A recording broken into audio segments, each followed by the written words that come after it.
Whether you're in North or South Carolina or anywhere else in the world, enter the Cat Cave with Ryan Frick and Shannon Smith, a part of Keep Pounding Podcast Network, powered by the Fans First Sports Only Network, where you can find shows such as Embrace Debate, Inside the Vault, and Believe in Panthers. I've been practicing that all week, y'all. Welcome back to season 2, episode 3 of the Cat Cave.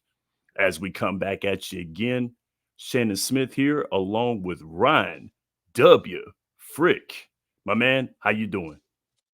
I'm good, man. It's football eve, or it's football week. Like, we actually get live, real,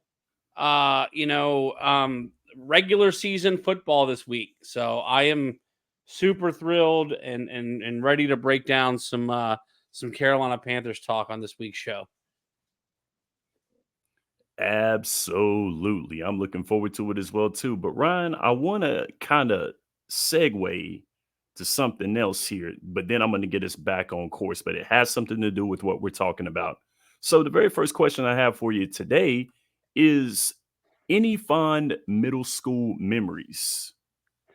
This might be the most depressing topic you've ever brought on the show. I hated middle school. It was the worst time of my life. I was fat like I am now, but people were a lot meaner back then. I did meet one of my closest friends, one of my best friends. He got in trouble for making fun of me for being fat, and our math teacher made him write me an apology letter.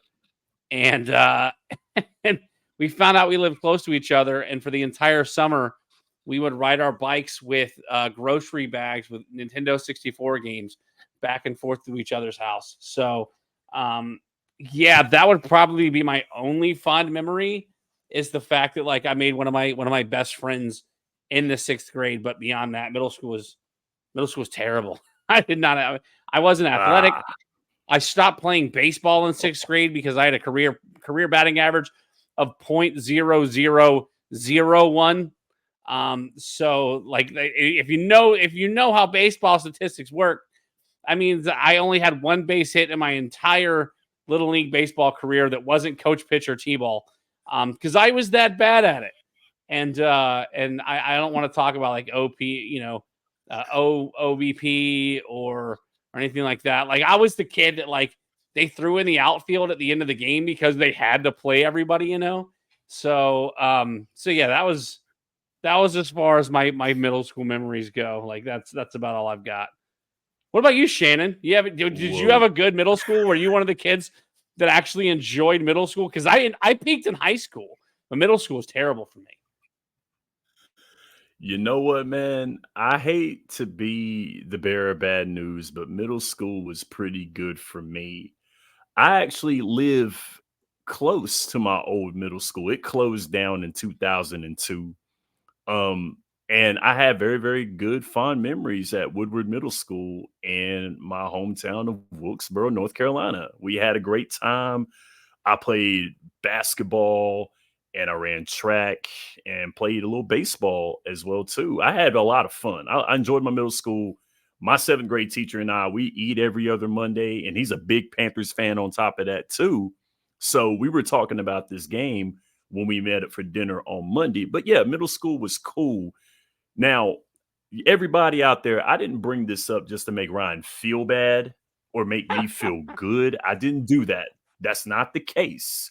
The reason why I brought that up is because this past weekend, I saw probably one of the coolest pictures that I've seen in a long time. I saw Jonathan Stewart, who, by the way, is on Believe in Panthers with our man Desmond Johnson, and SI writer Skylar Callahan. Catch that show as well, too, on the Keep Pounding Podcast Network. So make sure you watch that show. Great episode a couple of days ago. Enjoyed it. But also, he was in that picture next to Luke Kuechly and Greg Olson, and they coach Charlotte Christian Middle School football.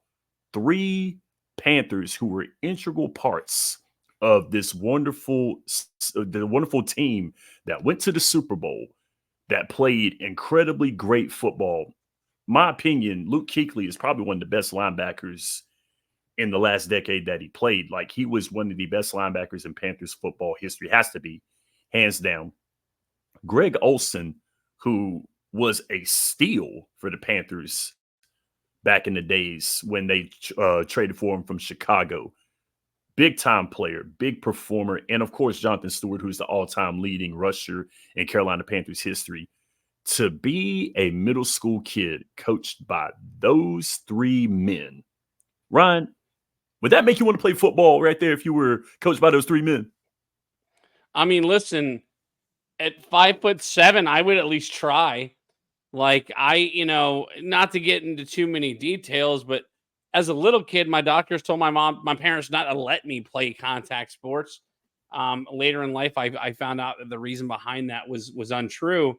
But I digress. I mean, 5'7", I don't know what I would have played, but like, yeah, I mean, if my dad would have made me play. Let me switch that up.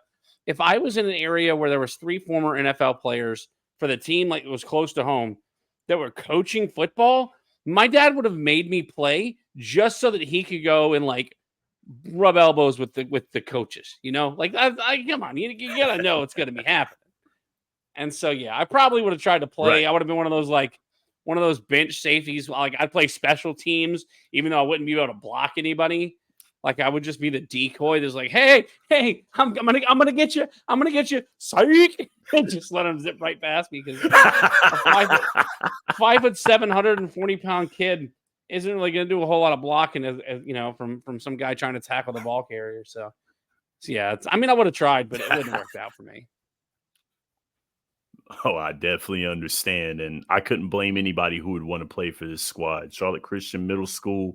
Hopefully, if you're in that area, catch some games. I'm a little far away to go to the middle school games, but hey, it might be worth the drive for me and Mr. Ryan W. Frick one good time just to see the games.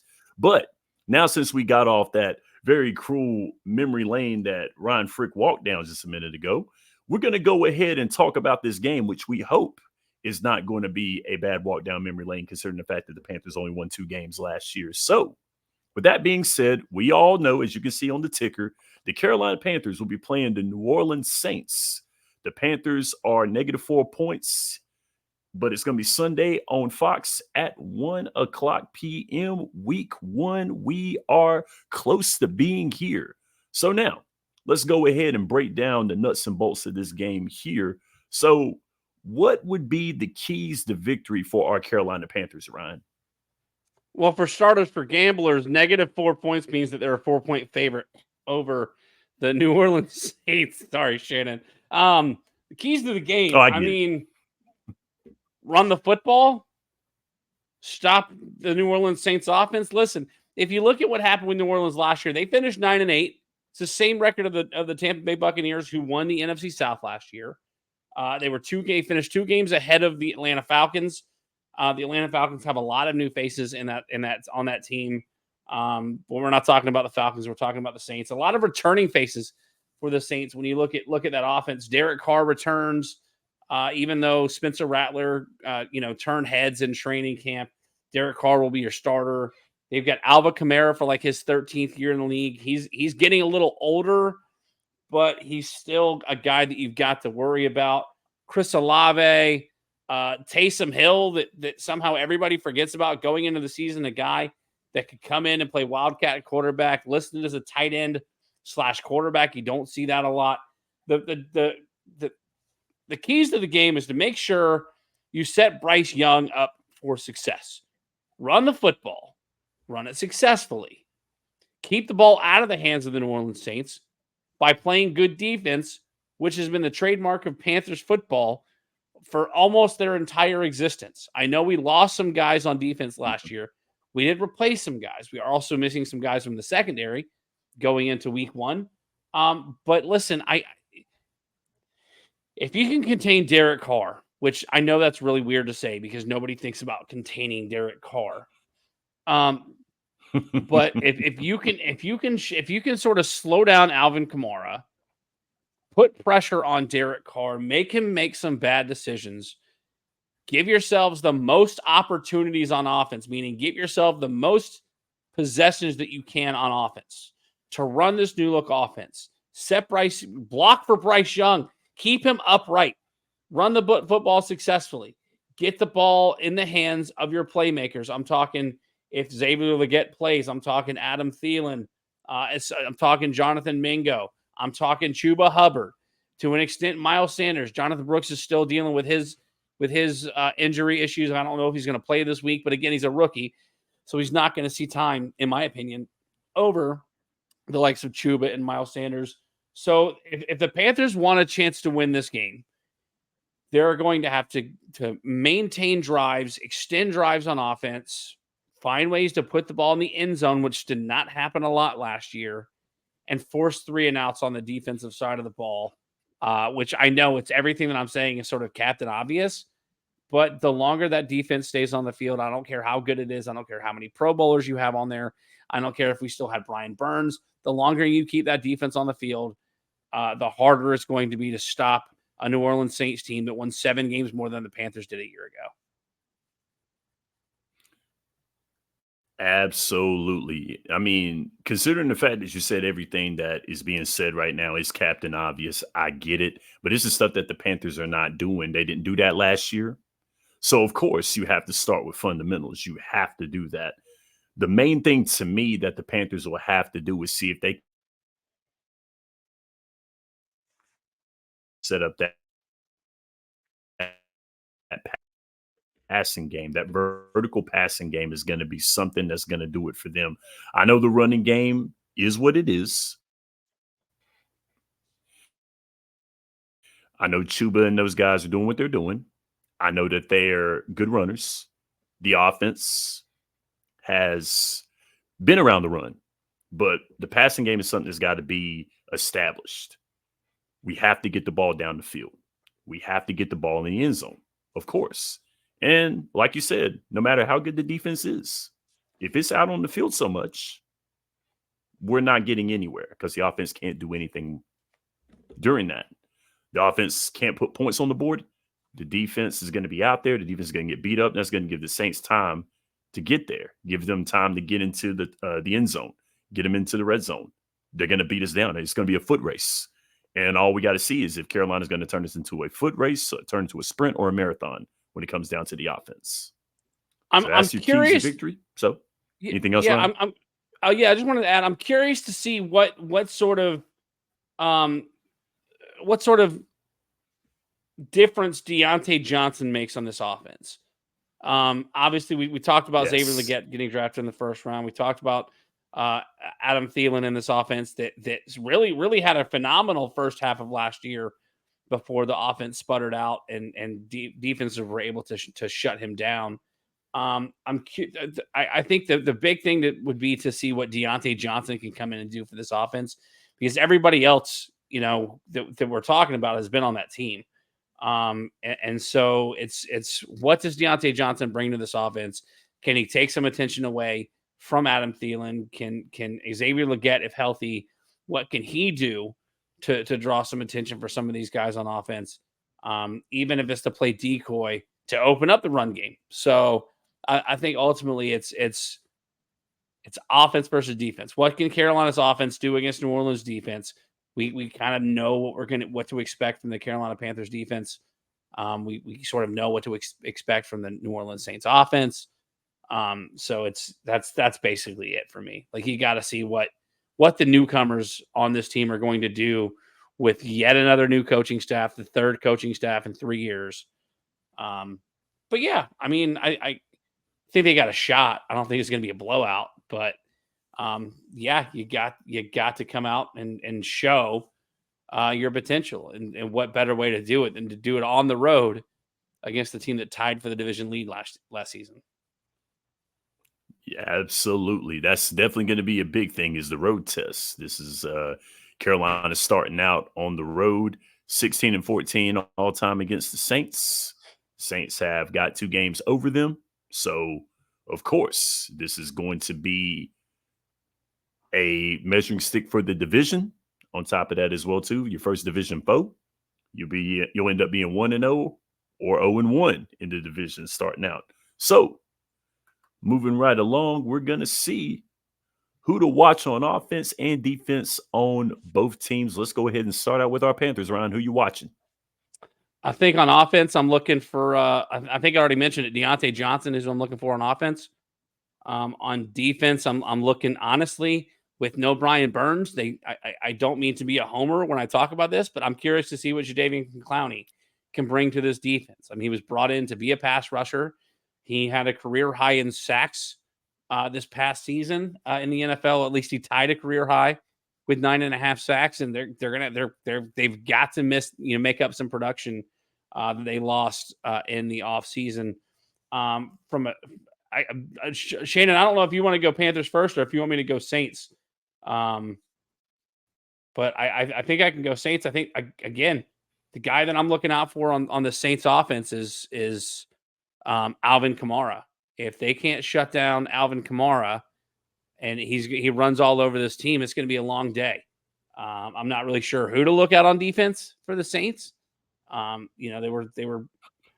got a pretty stout defense. If you look at when it comes to fantasy football, the Saints are ranked the 8th best fantasy defense on ESPN.com. So if you know anything about fantasy scoring, it's a matter of preventing the offense from scoring and forcing turnovers. And so, I think it's just the defense as a whole. If the defense can continue to make the Panthers offense look this year like they did last year, then we can be in for another long year here in Charlotte.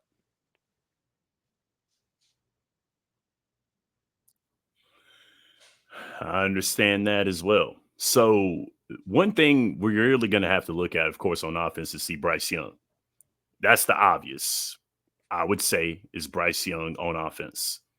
But the two guys I'm looking at are the 2 tackles, Robert Hunt and what his name just left me. Good Lord, Robert Hunt and Damian Lewis. Those are the 2 guys I'm looking at too, is these 2 guards. The offensive line has been what has given Carolina trouble. We talked about that. But also, too, we got to look at the fact of Bryce Young holding the ball. So that could be something as well, too. Hopefully he doesn't get gun shy behind the line. It's kind of hard when everybody's coming at you. So we'll definitely see that as well, too. I'm looking at Josey Jewell as a guy as well, too. Josey Jewell on going to be playing that strong side, I believe, is where he'll be playing, replacing a Frankie Louvu, which is someone that we let get away. And it hurts seeing that, him going to the Commanders. It's tough doing that. Louvu played very, very well. I'm looking at him, looking at Derek Brown. Those are guys I'm looking at as well, too. Getting after the quarterback is something that the Panthers have to do on defense. We have to get after Derek Carr. Derek Carr is not the best quarterback by any means, but it doesn't matter how great of a quarterback you are. If you've got hands in your face, and Bryce Young can attest to this, you're not going to be able to make plays. So I can say that. On the offense with the Saints, of course, looking at Derek Carr, I think it's a battle of quarterbacks going to be this Sunday.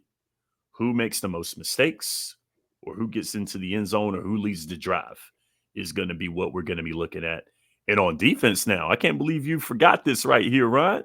Chase Young is going to be playing. That's right. With the Saints. Yeah, that's a good point. Yeah, and Chase Young, he was a very, very good defensive player with the Commanders, played with the 49ers last year. The 49ers couldn't ink the contract, so he's with the Saints full-time this year. So that's going to be something to watch. We're going to see what this line can do against a big-name pass rusher like Chase Young. So now we're getting to the moment of truth here. So, Ryan, who you got and what's the score? Well, if I'm going to stick true to my preseason predictions week by week, give me the Saints in this game.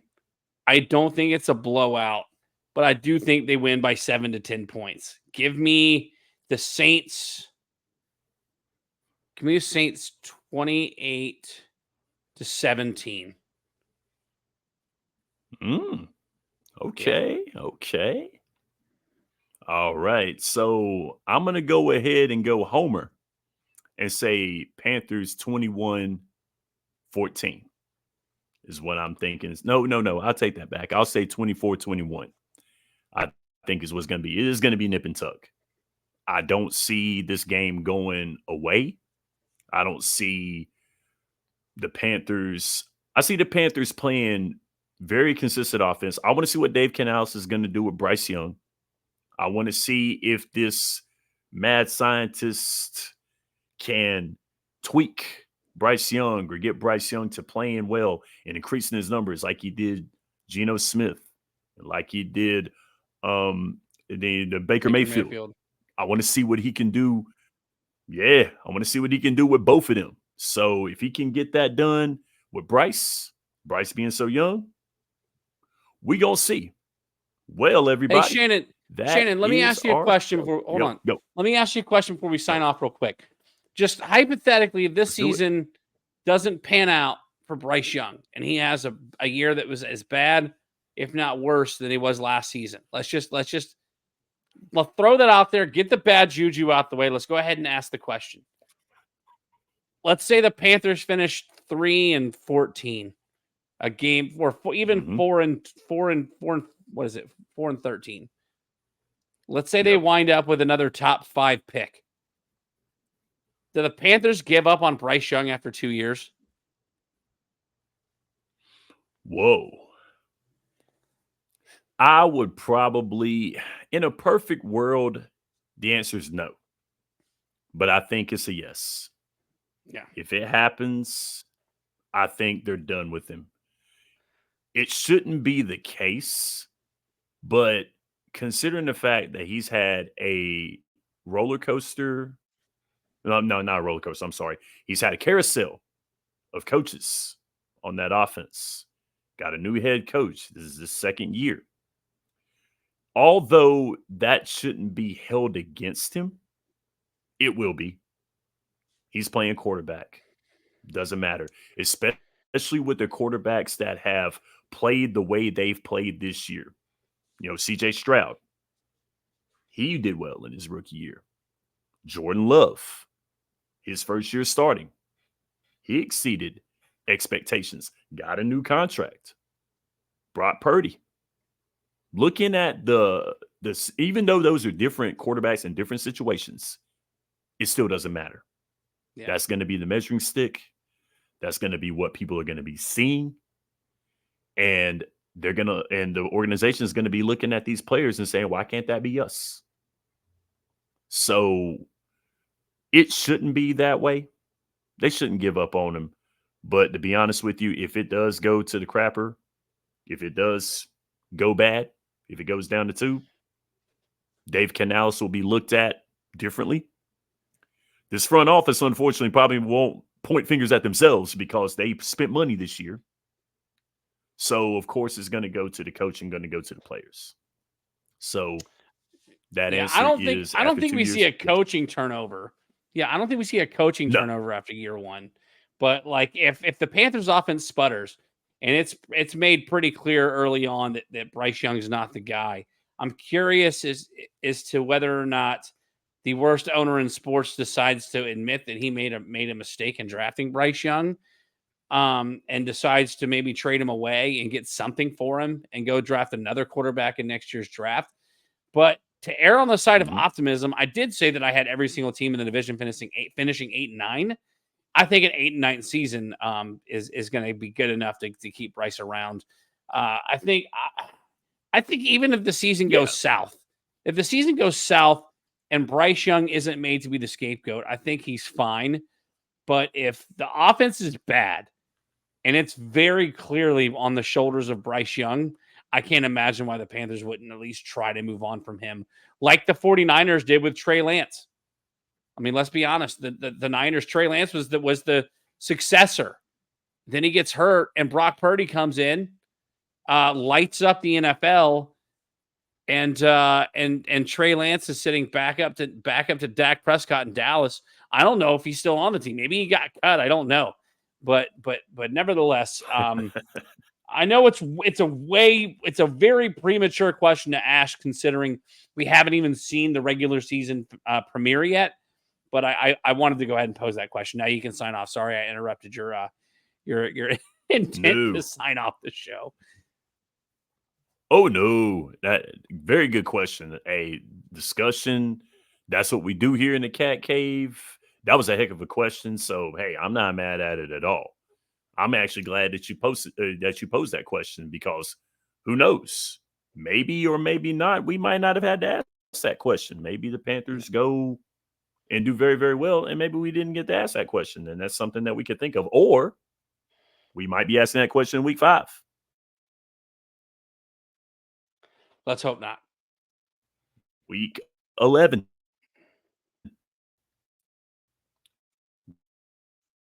Week 15. Who knows? Yep. Yeah, let's hope not. But that being said, we'll go ahead and we'll end the show here.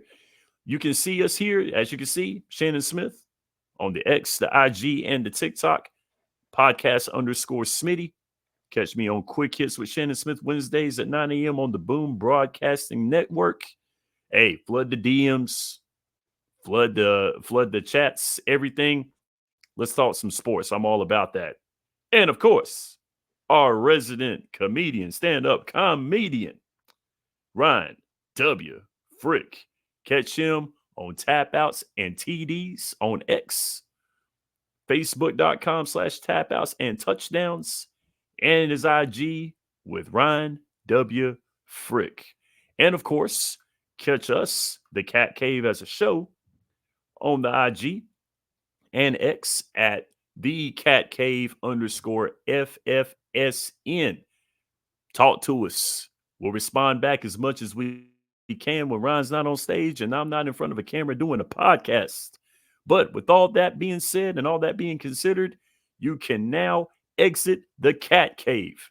Guys, thank you very much for tuning in. Thank you very much for your attention. We'll see you next week, hopefully, with the W, with the 1-0 Panthers squad. Everybody stay blessed.